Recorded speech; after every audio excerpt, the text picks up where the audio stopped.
Hey, Mike, welcome. Hey, All right, YouTube is up now.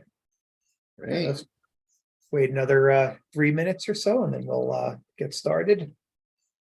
I'm getting Bob's picture is really fuzzy. Is it my computer or is everybody seeing the same thing? Yeah, I think he has his background blurred. Okay. It's a privacy feature they have now. It's one of the options. You can blur your background. Oh, really? Yeah. Mine's blurred also, if you can see that, Ron. No, I don't. And you're crystal clear. Yeah, but the background, if you look at the background, it's blurry. He's not in the picture. That's he's looking for something for Ned. Yeah, Bob is my preferred electronics provider. If Bob has it for sale, I'm interested. Well, Hamfest should be starting Oh, up. there it is. It is. Oh, look. The facial recognition is pretty good, so it knows the antenna is not a. Yeah. No, I found the blur stuff pretty easily. It didn't work. I didn't do Ned, it. can you see this? It's losing, you're losing it in the board. Is that one of the, like the 8-foot ham sticks or? No, this is about I'd say 4 feet long. First off, I'm interested. What is it tuned to 10 meter? I have written on it 10 meters. That's good enough for me. This is the feed end, and you can see this is it's a standard. You can get a mount. Yeah. That will fit this screw thread. Would it be I'm not holding it up where you can see it. Yeah. And if you can see here, it says 10. See that? Okay. It really says 01 on my picture, but it says 10. Well, So- let's talk on the radio sometime. Okay. Yeah, fine. Thank you. Back to the meeting. Sorry.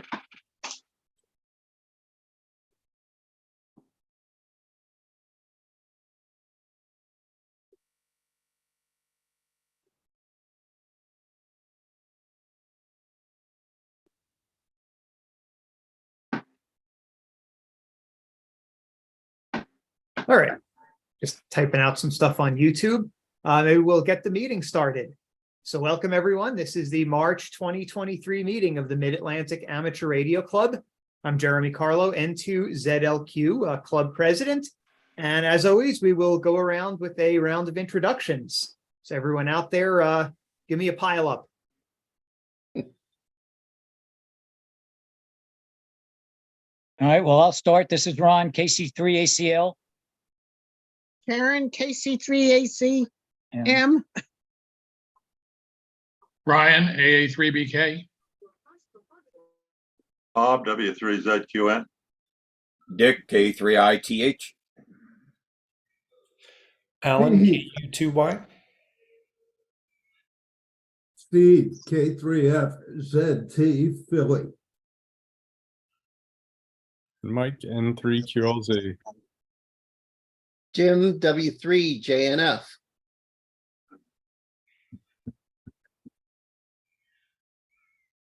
Do we get everybody? All right. Ned, WQ3Z. Okay, there you are, and you're making the machine.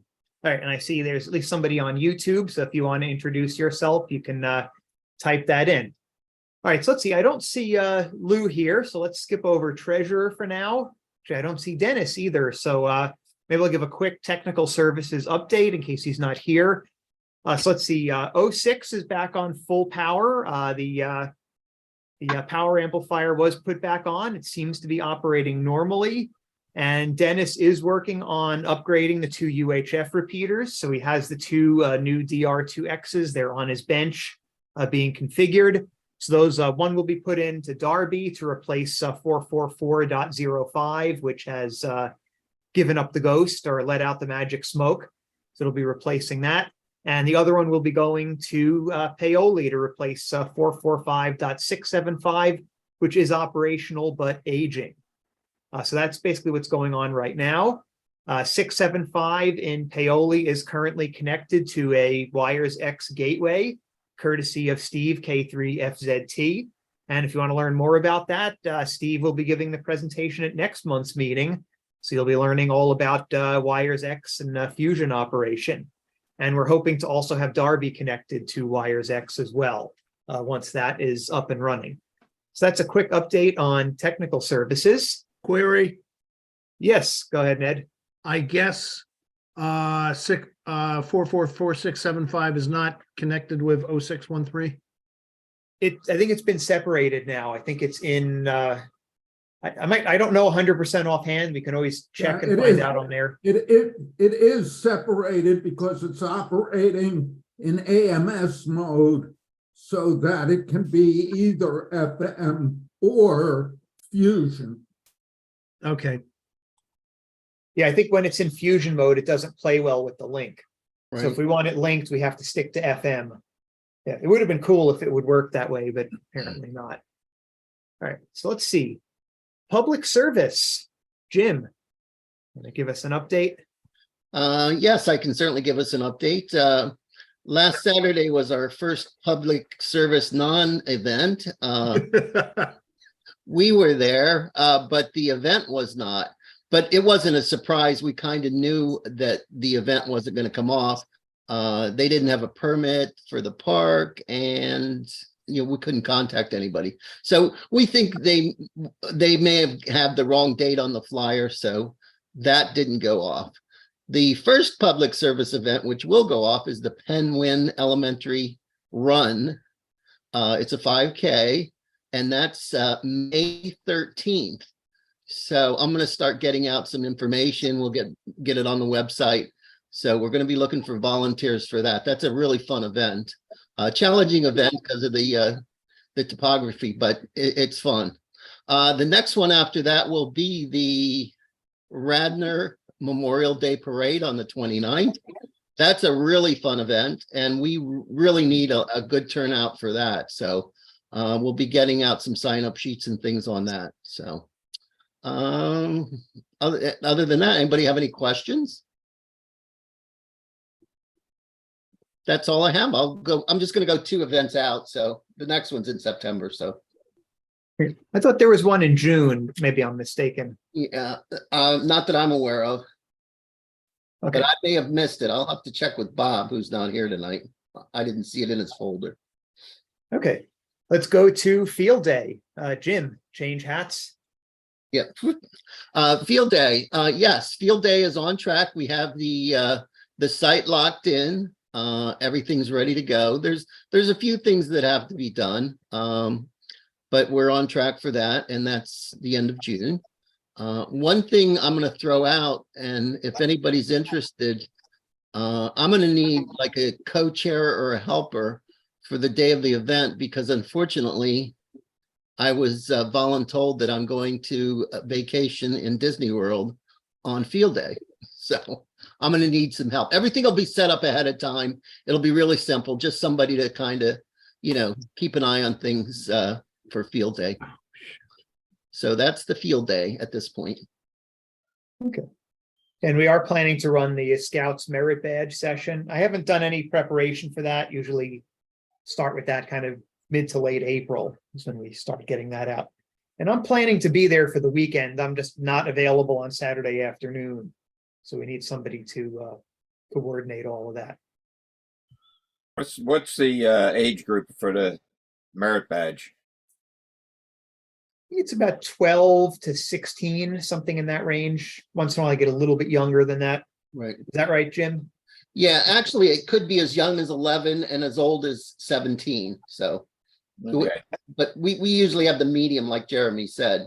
Yeah, the 17-year-olds, it's a little weird because then they're sitting in the same room with an 11-year-old.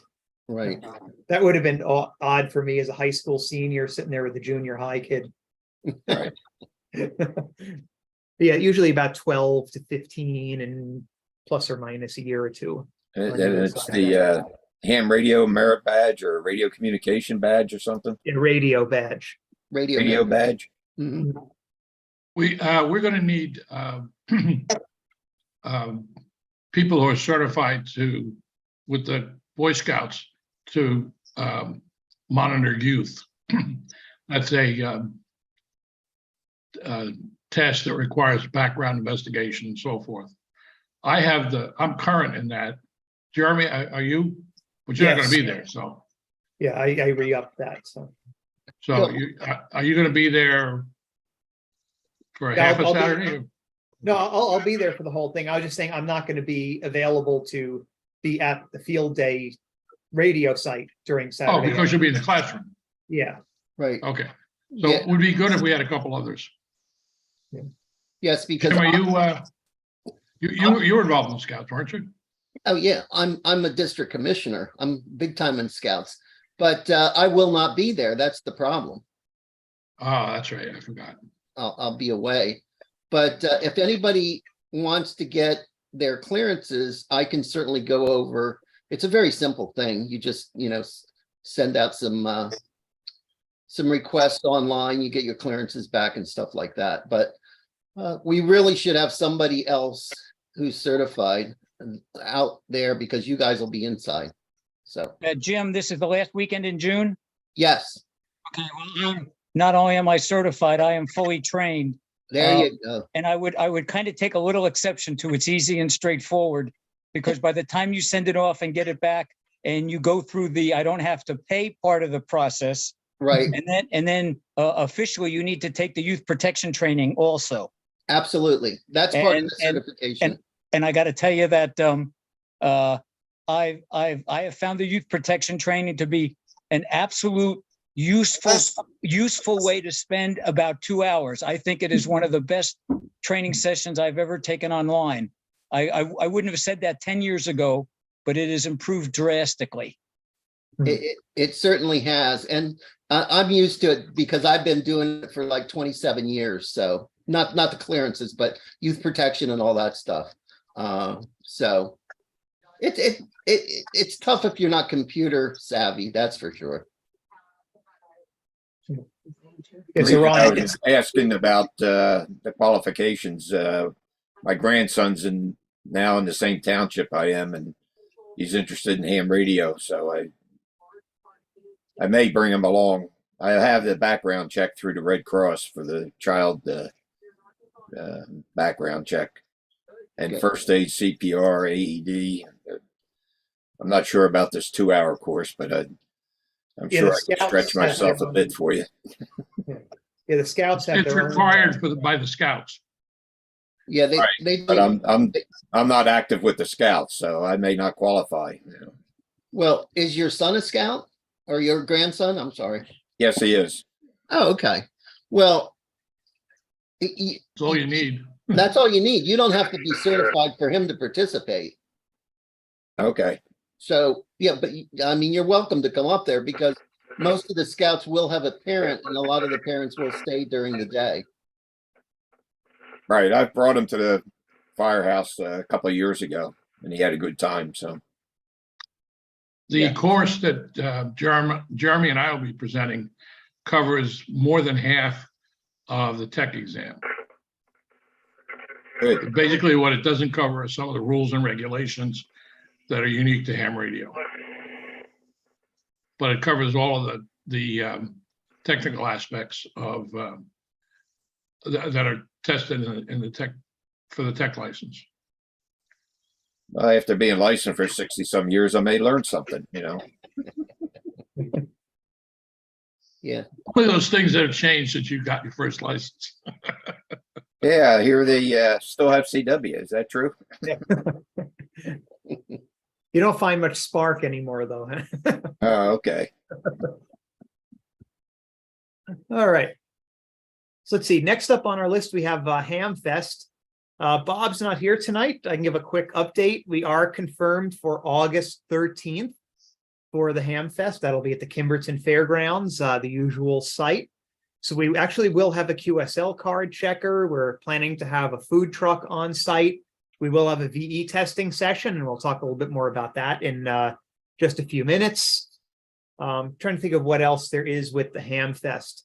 There is some preparatory work. We're going to try to get up there and look into the sound system at some point, probably late spring, early summer, so we can get those announcements out onto the field. Other than that, we're planning on pretty much a similar event to last year. We will be needing quite a bit of help, so you will be hearing from us about that. What was that date again, Jeremy?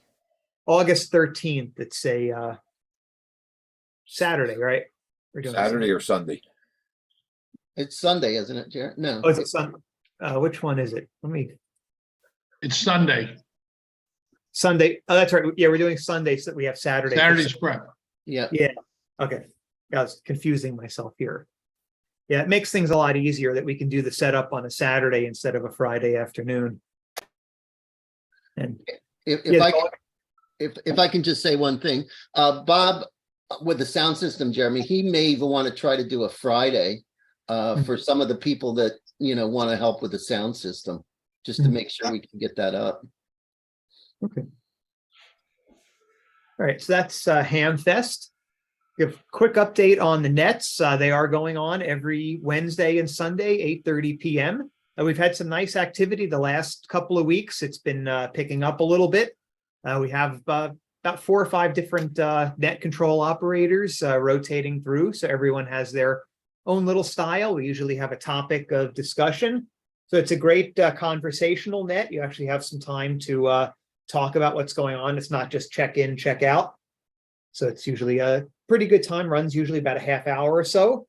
So if you haven't checked into a net lately, be sure to check it out. 8:30 p.m. Wednesdays and Sundays. And that's on 147.06 and 145.13. So how about the breakfast? Does anyone want to give a report from that? Well, actually, how about if we let W3ZQN give the report since he got the free breakfast? There's no such thing as a free breakfast. I guess we had 8 people there on Saturday. We had great time. Food was great. Service was even better. We did have one first timer, Bob, W3ZQN, which is why I'm kind of yanking my close friend's chain. So that means 2 out of the last 3 breakfasts, has been one, breakfast on cue. First timer who checked in on, 0613. So we're, you got the free breakfast. So I'm going to declare moving the date a success. The next breakfast is, what do we say it was? The 20 something? The April 29th or something like that. Yeah, I want to say it's April 29th. It is the 29th. So come on out. All right. And that's Andy's Diner. One correction on that. Go. We had 2 first timers. Jim K3RTU was. Yeah, but he also didn't first. put in for his free breakfast. Yes, he did. Didn't he? Did he? Oh, I guess he did. Okay, so out of the last 3 months, we've got 3 first timers. So, and I'm I guess we happy, don't- and we I'm don't count happy the to cover first- that modest expense. We don't count the first people who showed up for the first event as first timers. No.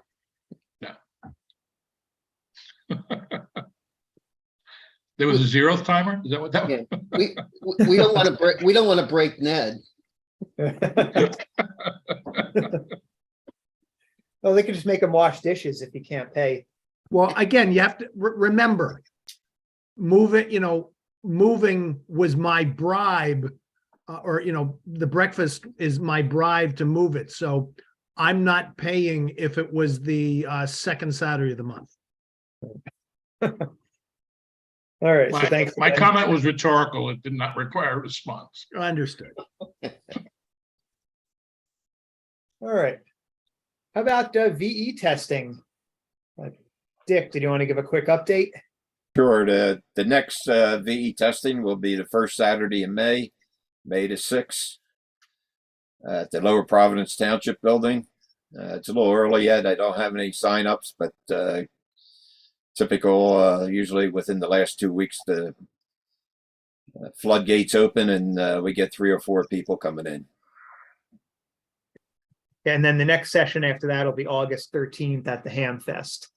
Is that right? Yes. We'll skip the first Saturday in August and make it at the Ham Fest. Okay. Now I got the date. I'll update the ARRL website. Okay. Thanks, Dick. Trying to look at what else we have coming up. Well, first, anything else before we go into programs? Does anyone else have anything to report? Question, Yeah. have we put the MARC Hamfest on the ARRL website? I submitted the registration. I don't know if it's Okay. appeared yet. Usually it takes a few days. Okay, The leadership has to approve it. And we do have a flyer now. We'll get that posted in the next day or so. thank you. I'll need a PDF of that also. Okay, I'll send. Hamfest flyer. I send it along with the VE testing information to the candidates. Okay, I'll try to send that to you, or it'll be on the website within a day or two as well. Okay, now I believe years ago, and it may still be true, that if a candidate is coming to take a test at a Hamfest, he doesn't have to pay admission to the Hamfest. Is that still true or not true, or should I keep my mouth shut? I believe that's true. I think if someone says, I'm just here to take the test and that's it. Okay. I think we're supposed to let them in. But that's kind of on the honor system, because then if they start looking around. Exactly, yeah. But they don't get a prize ticket or ticket for a prize anyway, then. Yeah. All right. Anything else before programs? Yeah, one thing, while we're on the subject of testing, we had talked one time about anyone who has back issues of QST to bring them to the VE testing. Is that still something we want to do? Yeah, I guess. I don't have any objection to it. And for the Scout Merit Badge, same thing. Okay. Idea. I have about a year's worth in my closet. Others, I assume, have some as well. I'm willing to contribute them. It's funny, when you said back issues, I said, oh yeah, a lot of us have. All right. So as far as programs go, in April, we're going to have Steve, K3FZT. He'll be talking about Fusion and Wires X. Steve, did you want to give a quick plug for your presentation next month? If all goes well, I'll show you how to move the room on a repeater from with video as we do it. So if you have a radio, a Fusion radio that can hit our Darby location, I'll be showing you how to move the room, as well as, of course, how to make a Wires X really a Fusion QSO, and what the difference is between them, and a brief mention of reflectors and hotspots and how they relate to Fusion and our environment. All right. Thanks, Steve. Sounds good. Yeah, Fusion is something I'm thinking about kind of getting into, so that'll be a little help to get over kind of the initial learning curve, right? Getting over the steepest part. So in May, we'll have Andrew, KA2DDO. He's going to be telling us about APRS, the automatic packet reporting system, not the automatic position reporting system, although people typically do use it for that. Then in June, we'll have a planning meeting for Field Day. And in July, we'll do some planning for the Ham Fest. So that'll be the next couple months worth of meetings. But tonight, I'm delighted to welcome Dr. Alan Johnston, KU2Y. So Alan is an associate teaching professor at Villanova University. He's also the vice president for educational relations at AMSAT, which is the Radio Amateur Satellite Corporation that runs a lot of the satellites that are up there right now. So all the AO satellites, they're pretty much in charge of those. Alan is also the faculty advisor for the Villanova University Amateur Radio Club and the Villanova University CubeSat Club. So tonight, Alan is here to tell us about amateur radio activities at Villanova. So take it away. Okay, thanks, Jeremy. It's a pleasure to be here. It's been way too long since I joined one of these meetings, so it's great to be here and to see all of you virtually. The Amateur Radio Club doesn't have shirts or anything, but I'm wearing my CubeSat Club sweatshirt that they just got made this year. So flying the colors here. All right, so I'll share my screen here.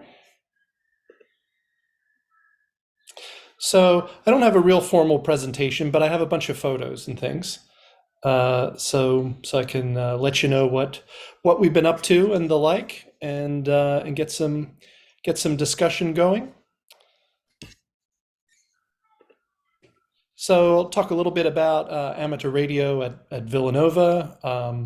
Talk about one of the first activities we did, which was building a SatNog station. Then we'll talk about our W3YP station that we have going at SEER. I'll also talk about the high altitude balloon launches that we've done over the past few years. And we're hopefully going to do another one next month. So I'll definitely let everyone know once that launch is coming up, because there could be could receive some packets, maybe even some slow scan TV as it flies through the area. And also talk about some of the things that we've done as a club. And then finally, I'll talk a bit about the AMSAT CubeSat simulator, which is a topic that I've talked to this club about in the past as well. And it kind of merges my teaching activities with my radio activities and my AMSAT activities all come together in that. So we'll talk a bit about that. And feel free to jump in any time here. I learned recently that the 3YP call sign was originally issued to Villanova College in 1921, which is pretty amazing. There's not too many call signs issued before that. Wow. Yeah, over 100 years, pretty amazing. I'm told that it was probably a Morse code practice station.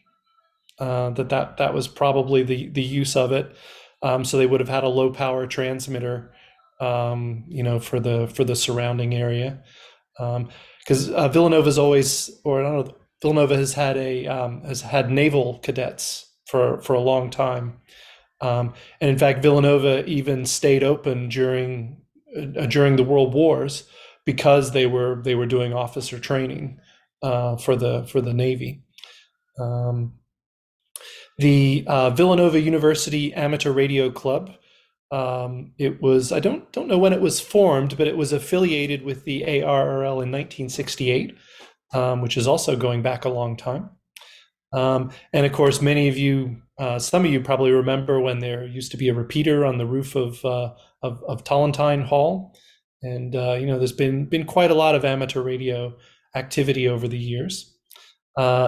Just 3 years ago, after I joined Villanova, I became the trustee for W3YP. The previous trustee had retired, and the club was basically inactive. So we had to reform the club, and then we were able to transfer the trustee, and so we are back in business.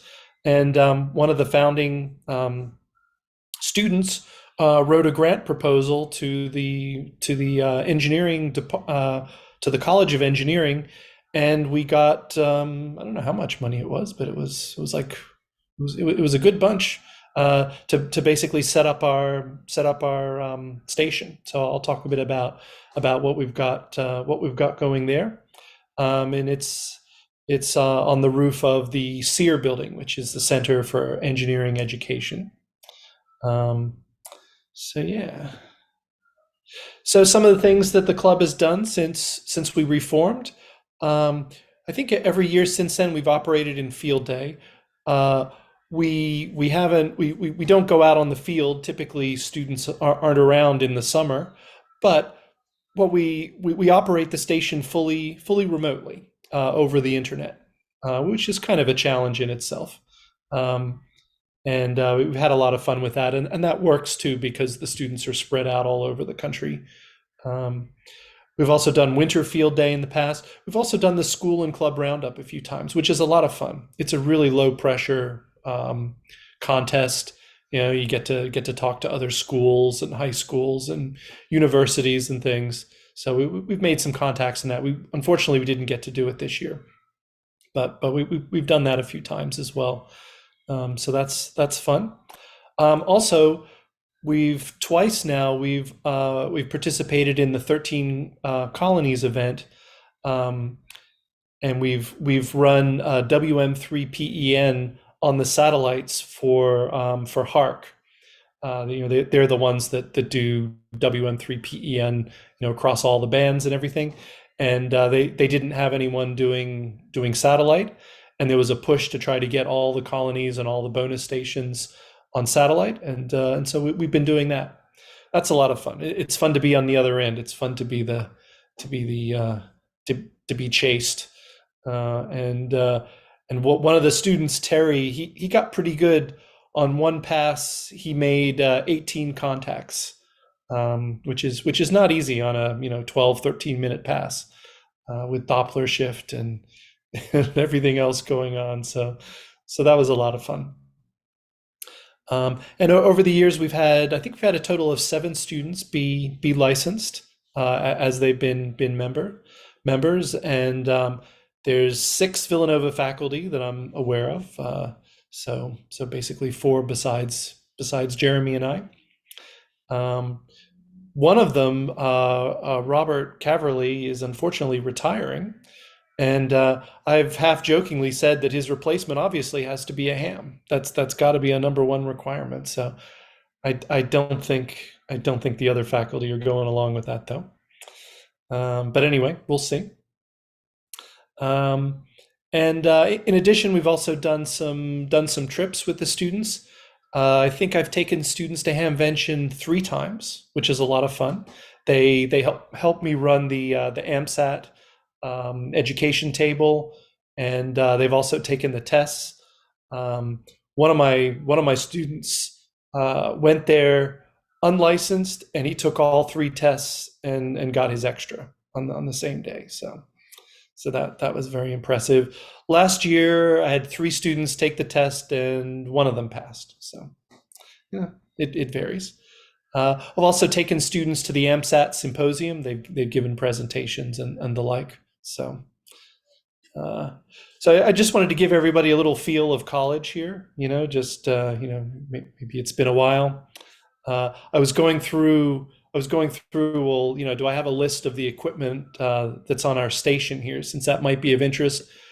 But instead I found this notes from a presentation I gave to the students a few years ago, where I basically scribbled down what our station was here. So I'll just talk through this here, and you can squint to try to read my handwriting here.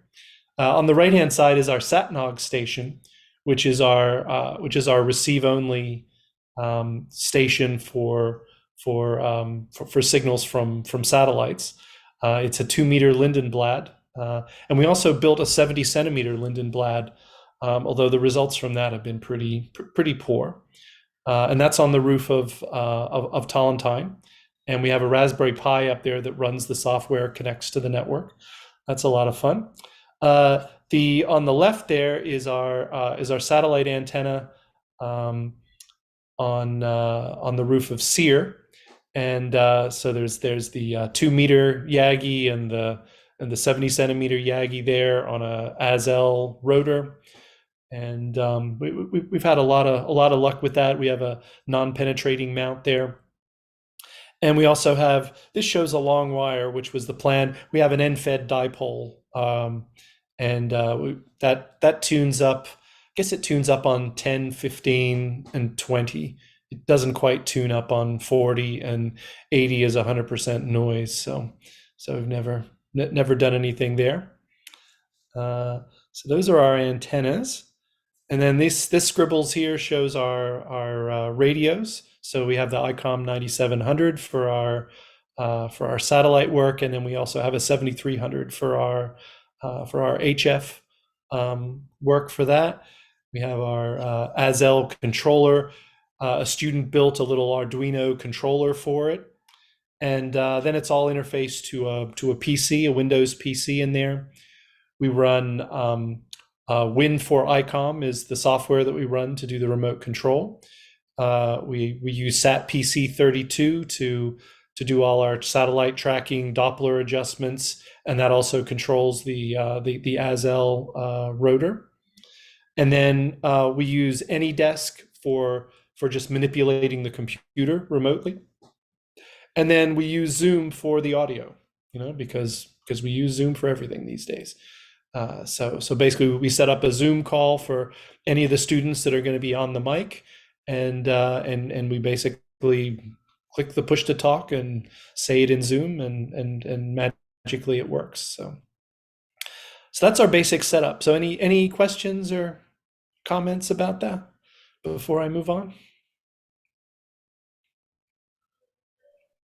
Are there any issues with latency when you're operating remotely? Yeah, definitely. And when you're in a pileup or whatever, latency is your enemy.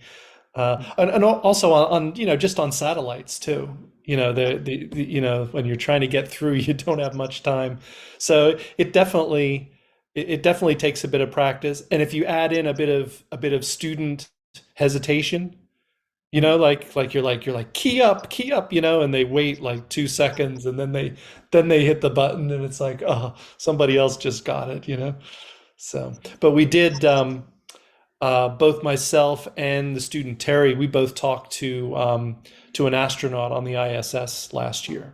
So that was kind of one of the highlights, that we had a short contact with him as he flew over. So it is possible, but it's definitely tricky doing that.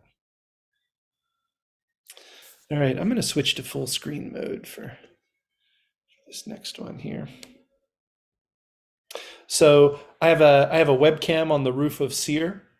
That way I can see what the antenna is doing and keep an eye on it. So you see the boom there, and the Azel, and the 2 meter and the 70 centimeter. And then this wire here, I don't know if you can see it, but it's heading towards the other corner of the building is the end-fed dipole. So this is the view I normally get. 2 weeks ago, unfortunately, this is the view I got.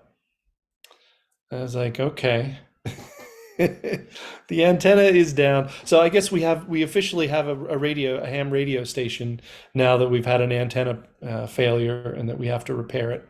The good news is it actually still works, that we had enough slack in all the coax that nothing ripped out. And it looks like the bolts just pulled out on the mount. So it shouldn't be too hard to fix it. I just need to get some students up there to tip it over and bolt it back up, and hopefully we'll be in business again. So just a few other views. Here's the view here, looking back towards it from another corner of the building. So that's where we have our end-fed dipole running there. And on the right here, this is the little Arduino controller that does the Azel for the rotor. For all the money you spend on those things, it's just outrageous that they don't give you an actual interface, that you gotta buy some, $500 box, or you can build it for, for like $2 worth of components in an Arduino. So a student did that.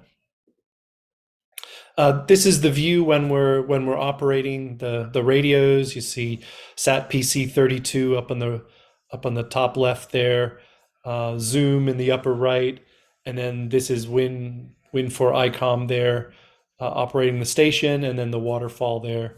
You can see somebody misbehaving there as they traverse the whole passband, going dit, dit, dit, dit, dit, dit, dit. Anyway, the joys of satellite work there. Here's a couple of old W3YP QSL cards. We actually have to get a new card made. We're going to get something made in the same style of it there. But yeah, this one says Tollentine Hall. This one just has a Villanova post office box there. So this was an announcement that the students put out a few years back. I thought it was pretty nice little introduction for recruiting students. We've always, it's interesting, the CubeSat Club, we've always had quite a few members of the CubeSat Club. We tend to have between 10 and 12 students come each week for meetings with that. The Amateur Radio Club, it's much more difficult. We typically only have 2, maybe 1 active student at a time. Occasionally you get more, but anyway, I thought this was a nice little summary that they put together. I don't know if you've seen SEER lately at Villanova. If any of you have been there, this is what it looks like right now. The old entrance was right here. But basically it's being greatly expanded. And due to Radnor Township's limit on the number of stories, they decided to build out horizontally and down the hill. I guess they're effectively adding another story below. But it's going to pretty much double the size. In theory, we're supposed to move in 2025, I think. So anyway, our antenna is over here. I thought we were going to be not blocked at all, but then they built this structure here. But I think this is going to have, I think it's not going to be, anyway, I'm not sure what the covering is going to be. It'll depend if it's conductive or not. We might lose our southern view on the antenna, which, for a satellite antenna, you want the north view and the south view. Those are the most important ones. So hopefully we won't lose it. So just a few other shots here, some portable operating that we did in the past. This was from the old SEER patio. That's looking back towards Tollentine Hall there. This was an event we did a few years back, and there's some shifty character there who showed up for it, I remember. Yeah, that was fun. I think we were receiving NOAA weather radio satellite images. I think that's what we were doing that day. So I'll talk a bit about the weather balloons. That's a fun thing that we've done, and it ties the CubeSat Club, who generally organize it, and the radio club that provides the communication. And this is kind of like what our balloons look like here. This was from, I guess was this last year's? I guess this was last year's. And the students live streamed it on Instagram, which was fun.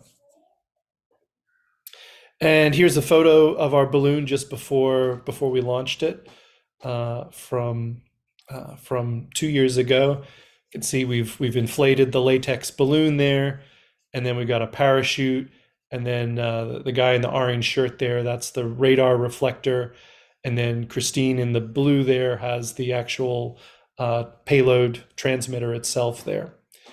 And that was just before we launched it. And we are planning to launch again next month.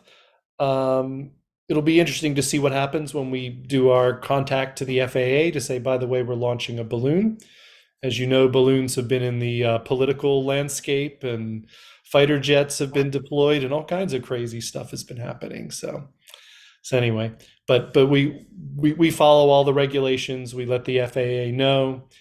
We also then we file what's known as a NOTAM, which is a notice to air missions, so that pilots flying in the area know about it. And we also call the control tower just before we launch and then when it's down again. So nobody should be surprised by our balloon. Although our last one accidentally, and I say accidentally because what we do is we overfill the latex balloons so that it bursts, right? It basically expands until it's about 4 or 5 times the size, and then it bursts, and so the payload comes down. Otherwise, it would just fly out over the Atlantic, and we'd never hear from it or receive it again. It came down inside Fort Dix. So anyway, hopefully that won't happen again this year, because again, it just came down and nobody noticed. This year, if a balloon came down with a camera and sensors over Fort Dix, something else might happen, but we shall see. So here were the predictions that we ran. So this was, I think this was from 2 years ago. So this shows our launch here, and then it popping over Trenton, and then coming down in New Jersey there. And then this was a live telemetry display. This year, we're hoping to transmit live slow scan TV images, and we'll also be transmitting an APRS beacon with sensor data on it. So you can listen for those if you want to. I will. I'll let everybody know when our dates get finalized for that. Question? Yeah, go for it. Yeah. What's your recovery procedure for the balloons? Yeah. So basically, assuming that we get a GPS track on it, we know roughly where it comes down. Although typically you lose it once it gets below a few thousand feet, some students basically chase it. As soon as it launches, they take off heading east, and then they have a handheld Yagi, tape measure Yagi, so they direction find for it, since it'll keep transmitting for probably another 3 or 4 hours after it lands. Our first launch, it ended up in a very, very tall tree, and the fire department wouldn't get it. Sometimes the fire department will do it as like a training exercise, or a lost cat or whatever. But in this case, they refused. So we ended up paying basically a tree guy to just scale the tree for us and fetch it down. But when it went down in Fort Dix, the students went to the gate and said, "Hi, we're from Villanova University. Our balloon just came down inside your fort. Can we go look for it?" And of course, they were told no. And I said, "Well, if you find it, will you send it to us?" And they said no. But anyway, you didn't hear this from me. But about 2 weeks later, I got a phone call, and it was basically from somebody who lived on base. We are on the internet right now. I'm sorry? We are on the internet right now. This is true. Well, anyway, I'll just say that we miraculously got it back. We got the payload back.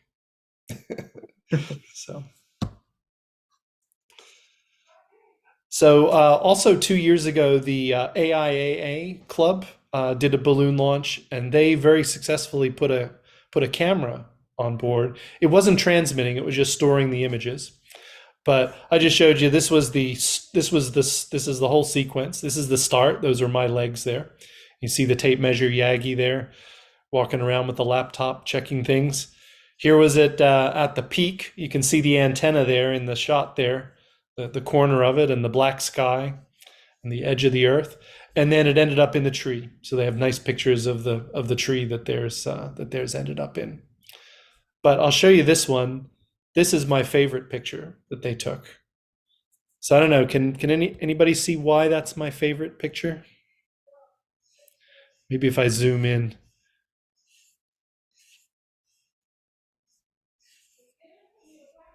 I don't know if you can see that on Zoom. You see that little dot there? I see it. Yeah. Yeah. They got the moon.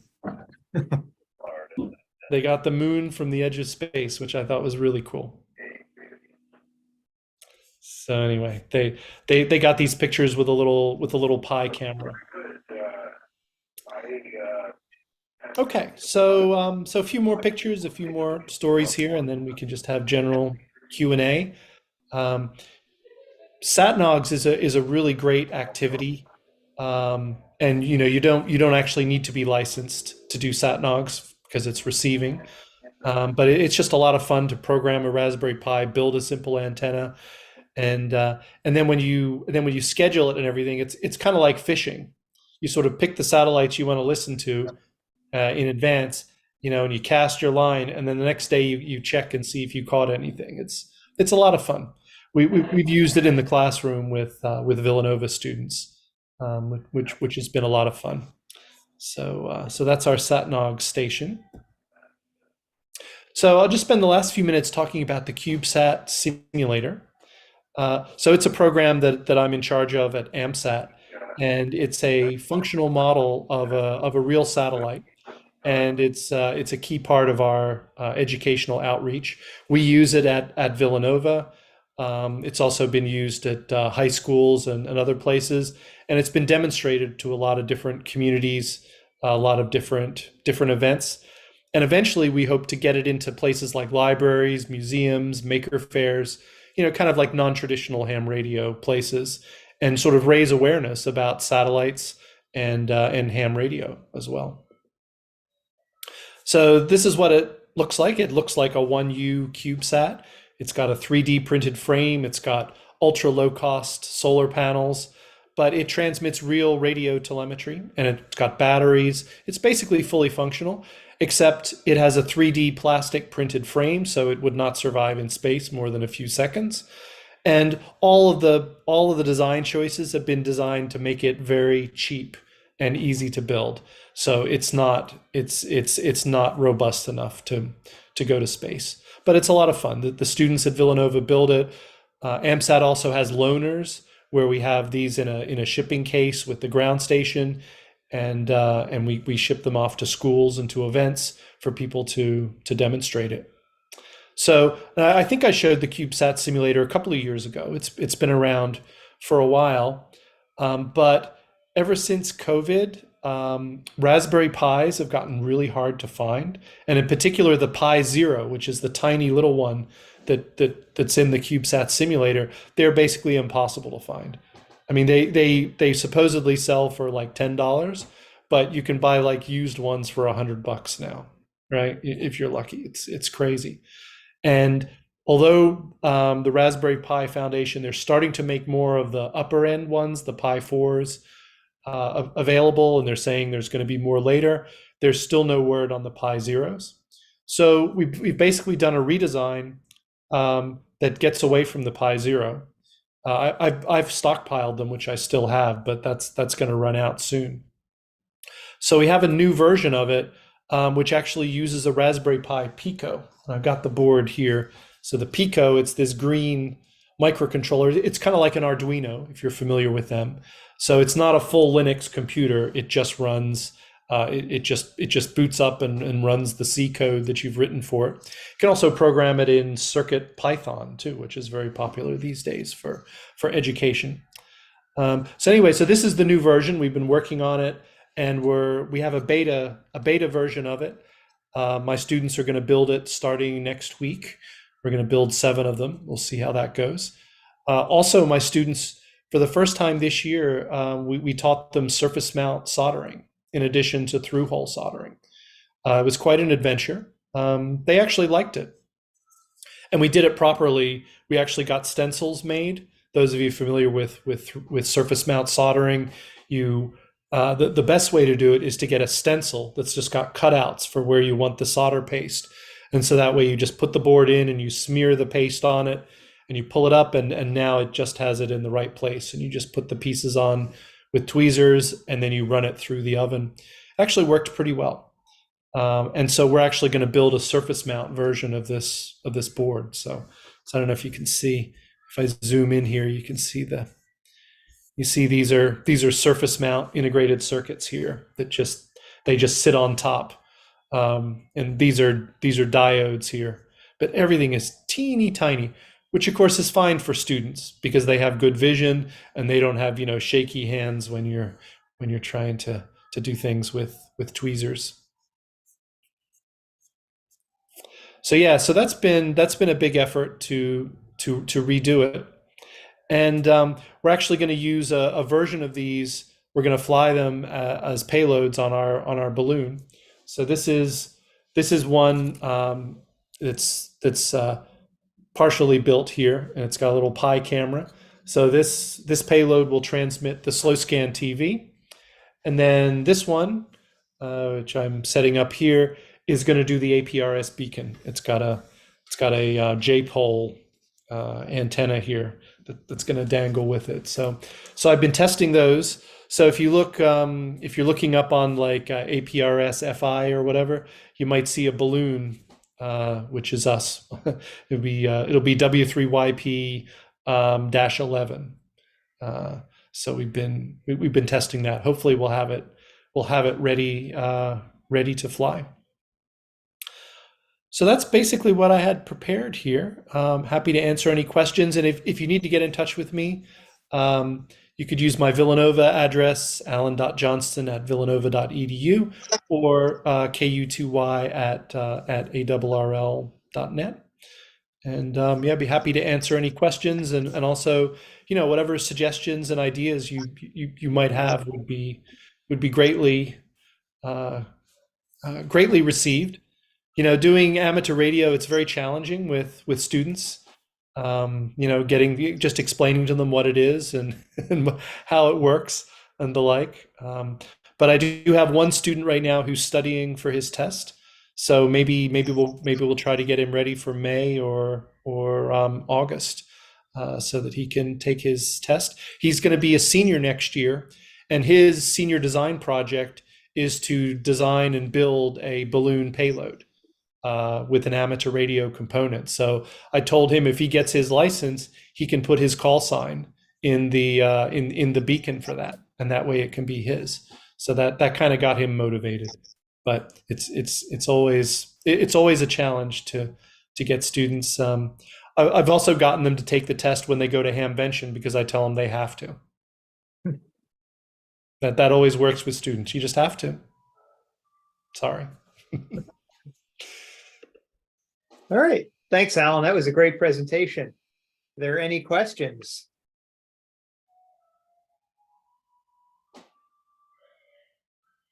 So do you have a date yet for the launch? No, it's probably going to be towards the end of April.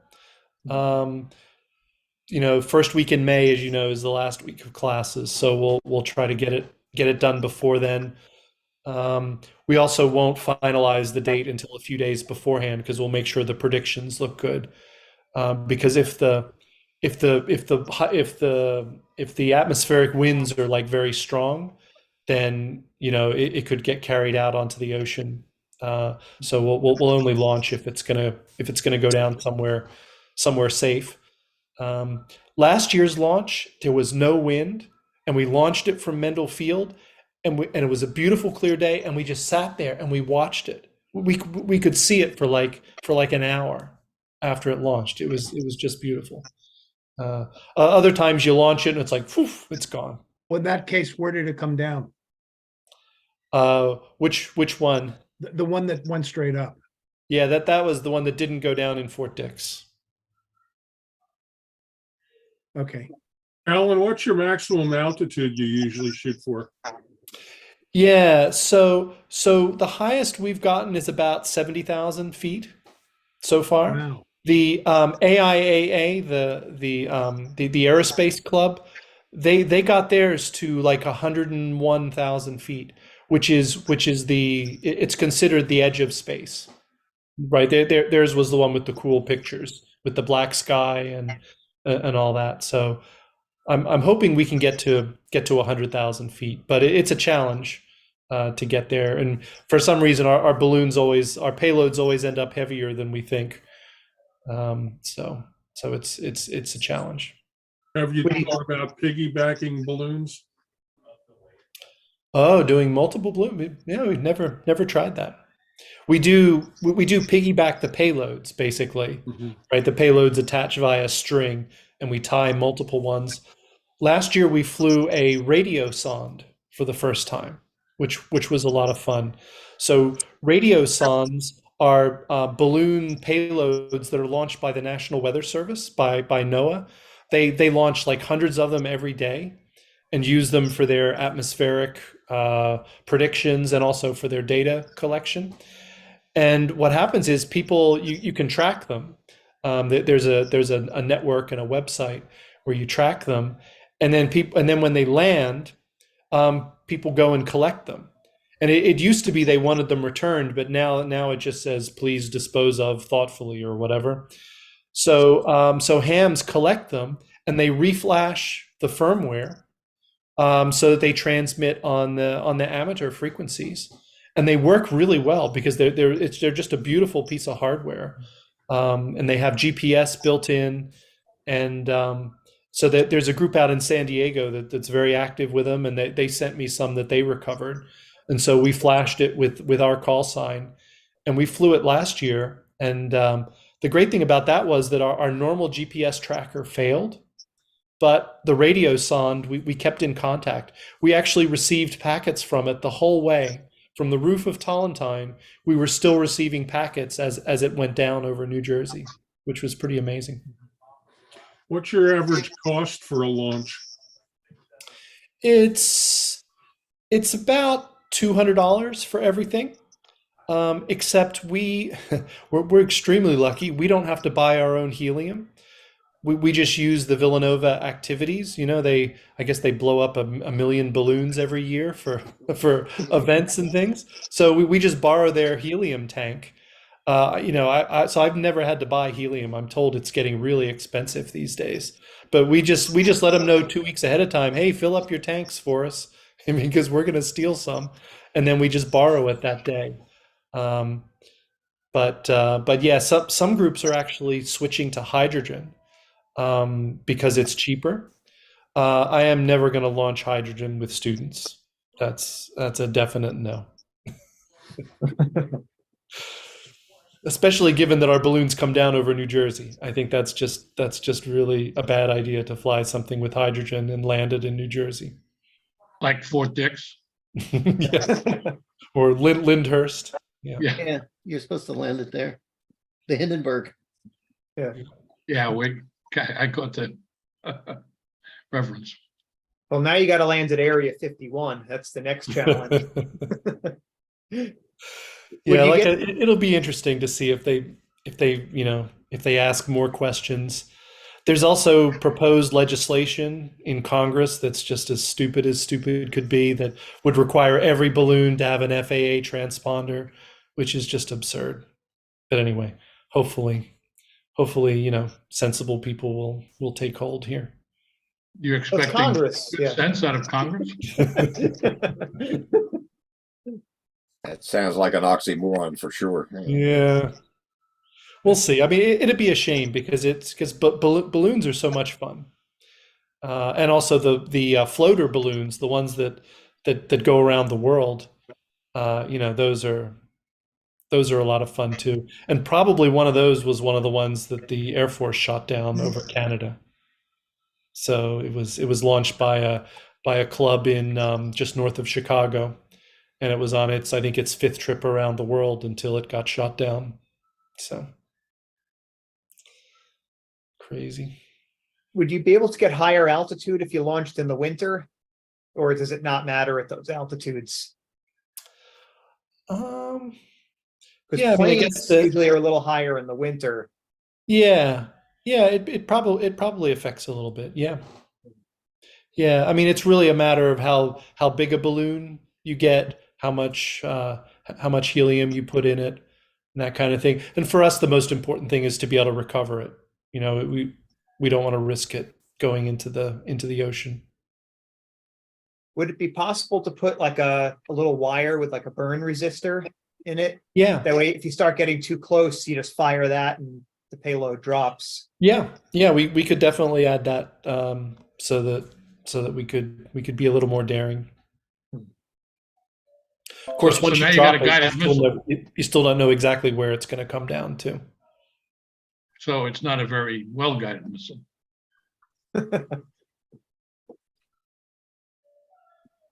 Make it land on the Jersey Shore, and then you get Paulie or Jimmy or whoever. Hey, look what I found. Well, you couple that with the hydrogen gas, then you've got a weapon. There you go. Yeah. So we have printed on our payload is harmless student experiment. That's probably what that Chinese satellite said too. You zoomed in. Satellite.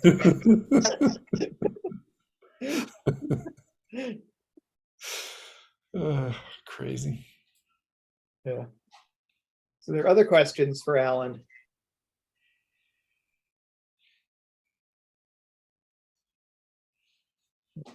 So everything is operational through the SEER construction? Yeah, fortunately our part of the building is not not under construction, although the lab where we have the equipment like directly below it on the third floor of SEER.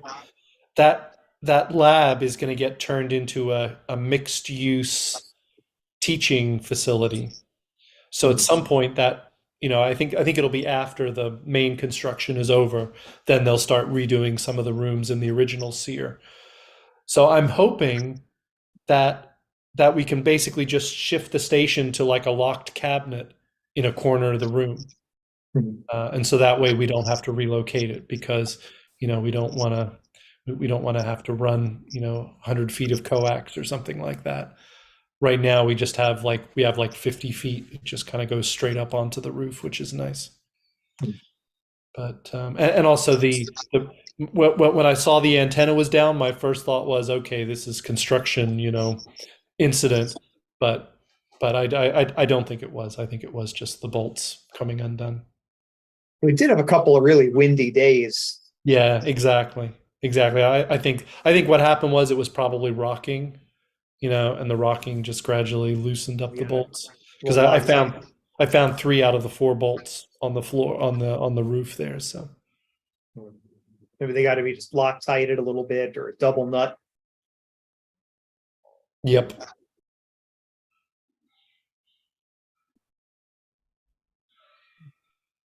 All right. Anything else?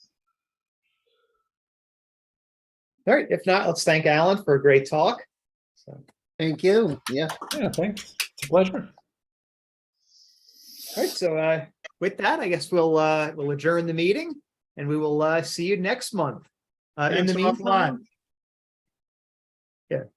So in the meantime, we do have actually not much coming up for the next couple of weeks. We do have the breakfast coming up on April 29th, and our next MARC meeting will be on April 25, which is I think 4 weeks or maybe 5 weeks from today. So we will see you then.